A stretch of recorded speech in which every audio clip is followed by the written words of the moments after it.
Welcome friends. Hindi भाषा का जो मैंने वीडियो स्टार्ट किया था उस पे आज मैं नया वीडियो लेके आया हूँ। आज मैं संक्षिप्त लेखन या सार लेखन या संक्षेपण के बारे में बताने वाला हूँ। इसे इंग्लिश में प्रेसी राइटिंग बोलते हैं। मैंने आपको बोला है जब भी आप पढ़ाई करें तो अपने सामने सिलेबस जरूर रखें। तो ये हिंदी का सिलेबस है जो ग्रीन कलर में हाईलाइटेड है, भाषा बोध, उस पर मैं वीडियो बना चुका हूँ। आप आई बटन पे क्लिक करके देख लीजिएगा। संक्षिप्त लेखन को आज मैं बताने वाला हूँ और जो पीले कलर में हाईलाइटेड है उससे रिलेटेड पोस्ट मैं डेली अपने इंस्टाग्राम पेज पे डालता हूँ। तो आप मेरे इंस्टाग्राम पेज को लाइक कर दीजिएगा, उसका लिंक डिस्क्रिप्शन में आपको मिल जाएगा। और टेलीग्राम चैनल पे मैं अपने नोट्स डालता हूँ, तो आप जाके टेलीग्राम चैनल भी ज्वाइन कर लीजिएगा। तो अब हम जानते हैं संक्षिप्त लेखन के बारे में। तो ऐसा कोई एक पैराग्राफ या अनुच्छेद मिलता है हमें एग्जाम में और उसका बोला जाता है कि 1/3 हमें संक्षिप्त लेखन करना है। तो संक्षिप्त लेखन क्या होता है? जो बड़े से बड़े ग्रंथ होते हैं या कोई चित्र होता है उसका छोटा रूप करना संक्षिप्त लेखन कहलाता है।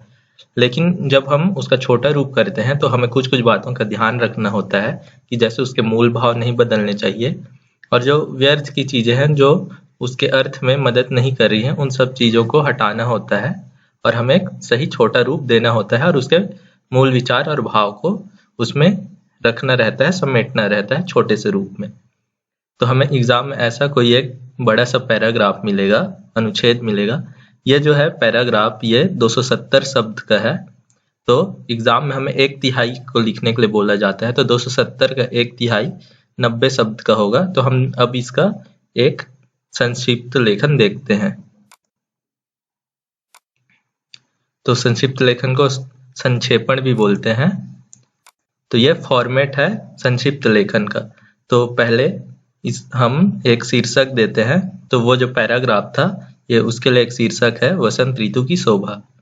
अब फिर हम उसके बारे में लिखे हैं जो हमारा पैराग्राफ था उसको छोटा करके और लास्ट में हम ऐसे शब्द लिखते हैं। शब्द फिर यहाँ पे आया है 87। तो 270 शब्द बताए थे मैंने, उसका 1/3 90 होता है तो यहाँ 87 है। तो ये बहुत अच्छा है कि हम उससे कम में लिख रहे हैं और हम उसके मूल भाव को भी इसमें रख रहे हैं। अब हम इसके नियम जानते हैं कि हमें लिखना कैसे होता है संक्षिप्त लेखन। तो सबसे पहले विषयगत नियम जानते हैं। तो पहला नियम है भावार्थ को समझना। तो जो हमें अनुच्छेद मिलेगा, पैराग्राफ मिलेगा, उसके भावार्थ को सबसे पहले हमें समझना होगा। तो उसके लिए आप कम से कम 2 से 3 बार जरूर पढ़ें उस पैराग्राफ को ताकि आप उसका मीनिंग अच्छे से समझ जाएं। दूसरा नियम है तथ्यों को रेखांकित करें। तो जो जो आपको इम्पोर्टेंट लग रहा है, जो जो लाइन आपको, उसको जाके आप अंडरलाइन कर लें या रेखांकित कर लें। उसके बाद अगला नियम है एक रूपरेखा तैयार करना है। अब हमने जो जो अंडरलाइन किया हुआ था उससे रिलेटेड हम एक रूपरेखा बनाएंगे कि हम इन पॉइंट को रखना है और इन चीजों को हटाना है। चौथा नियम है अपने विचार नहीं डालना है।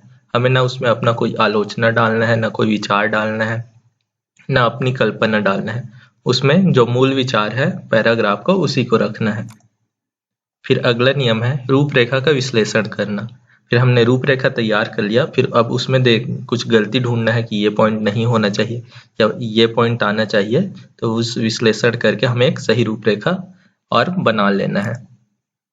फिर उसके बाद व्याकरण के नियम के साथ क्रमानुसार लिखना। अब हमने जो रूपरेखा बना लिया है उसके बाद हमें संक्षिप्त लेखन करना है और व्याकरण के नियम को पालन करना है। और आखिरी में एक संक्षिप्त और सार्थक शीर्षक देना है। फिर आपने जब संक्षिप्त लेखन कर लिया तो एक सार्थक शीर्षक देके आपको अपना संक्षिप्त लेखन समाप्त करना है। यह शीर्षक छोटा और एक सही मीनिंग वाला होना चाहिए। फिर अब हम शैलीगत नियम जानते हैं कि ये विषयगत नियम हो गया। अब शैलीगत नियम में हमें किन किन बातों पर ध्यान रखना है ये देखते हैं। तो पहला है विशेषण और क्रिया विशेषण नहीं रखना है, अलंकृत नहीं बनाना है। तो विषयगत नियम में मैंने बताया था कि अपने विचार नहीं डालना है। उसी प्रकार से हमें कुछ अलंकार या विशेषण, क्रिया विशेषण, ये सब अपने संक्षिप्त लेखन में नहीं रखना है। उसको बढ़ा चढ़ा के या सुंदर नहीं बनाना है, उसका मूल भाव को हमें बनाए रखना है। अगला नियम है मूल शब्दों के जगह उसके समानार्थी शब्द रखें लेकिन मूल विचार ना बदले। तो जो मूल शब्द है अनुच्छेद के, उसके जगह हम उसके समानार्थी शब्द रख सकते हैं, कुछ शब्द बदल सकते हैं, लेकिन उससे क्या होना चाहिए जो मूल विचार है वो नहीं बदलना चाहिए।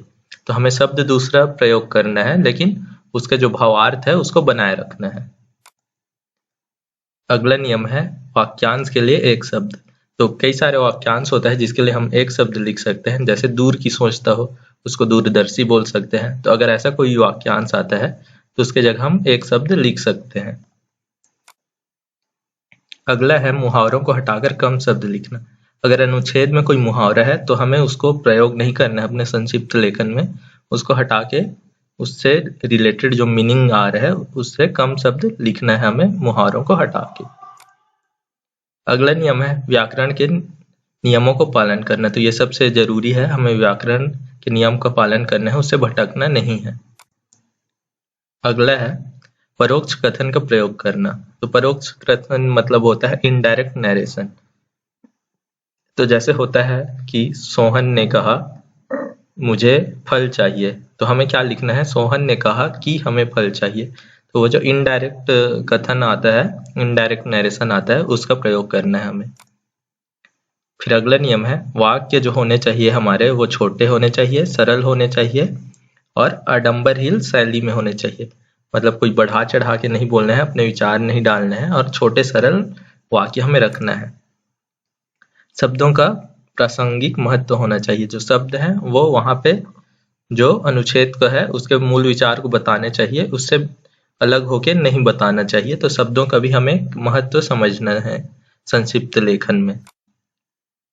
अगला है एक साथ समानार्थी होने पर दूसरों को हटाए।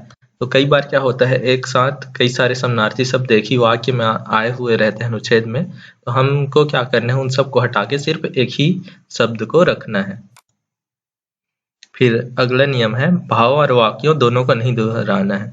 तो क्या होता है, कई बार जो है अलग अलग जो भाव है वो दोबारा कई लोग दोहरा देते हैं। तो हमें इस बात से बचना है, ना तो हमें वाक्यों को दोहराना है अपने संक्षिप्त लेखन में, ना उसके भावों को दोहराना है। तो जो दोहराने की क्रिया है उससे हमें बच के रहना है। और लास्ट में मैंने बताया था, फॉर्मेट दिखाया था, तो लास्ट में हमें शब्दों की संख्या लिखनी होती है। तो आप शब्द लिख के उसकी संख्या को जरूर लिखें। तो ये था वीडियो संक्षिप्त लेखन पे। आई होप आपको वीडियो पसंद आई होगी। इस वीडियो को लाइक करिएगा, शेयर करिएगा और चैनल को सब्सक्राइब करिएगा।